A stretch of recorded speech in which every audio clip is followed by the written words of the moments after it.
गांव में राई स्टार और पायल की शादी का जश्न पूरे जोर शोर से चल रहा था। चारों तरफ खुशियों का माहौल था और सभी रिश्तेदार बहुत खुश थे। दोनों एक दूसरे को पसंद करते थे।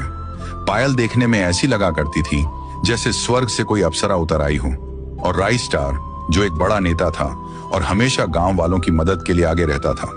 सारे रीति रिवाज और रस्में पूरी होने के बाद दोनों पति पत्नी बनकर अपने घर पहुंचे। घर पहुंचने के बाद माहौल रोमांटिक हो गया। दोनों ने खूब मजे किए, बहुत मजाक किया और हंसे। थोड़ी देर बाद राई स्टार ने प्यार से पायल को बिस्तर पर बुलाया। पायल भी बिना किसी झिझक के खुशी खुशी चढ़ गई। अगली सुबह गांव में एक खूबसूरत सी धूप खिली। राई स्टार और पायल अभी भी गहरी नींद में थे। तभी अचानक पायल हड़बड़ाते हुए बिस्तर से उठी और तेजी से नीचे की ओर भागी। सीधे बाथरूम में पहुंचकर पायल को अचानक उल्टियां होने लगी। जब उल्टियां बंद हुई तो पायल पल भर में ही सब कुछ समझ गई। उसके चेहरे पर एक बड़ी सी मुस्कान आ गई। वह तुरंत बाथरूम से बाहर आई।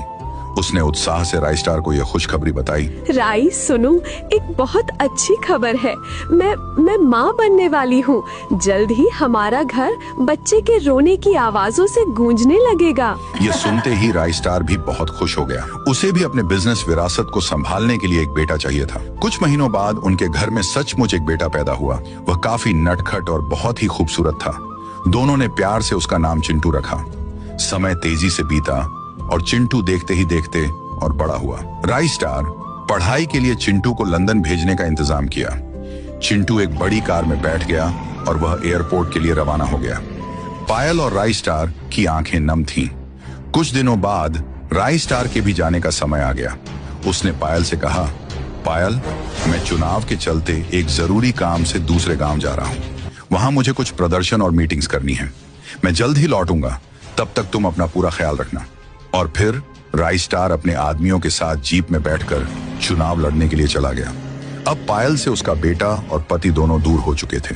राई स्टार अपने आदमियों के साथ फुरफुरी नगर गांव के अंदर चुनाव प्रचार के लिए पहुंचा हुआ था।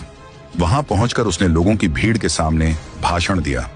उसने गांव के लोगों से जोरदार आवाज में कहा, मेरे प्यारे भाइयों और बहनों, मेरा चुनाव चिन्ह मुर्गी है। अगर आपका प्यार और साथ मुझे मिला तो मैं इस पूरे फुरफुरी नगर को आसमान तक लेकर जाऊंगा। मैं वादा करता हूं कि आपके गांव में बुर्ज खलीफा भी बनवाऊंगा।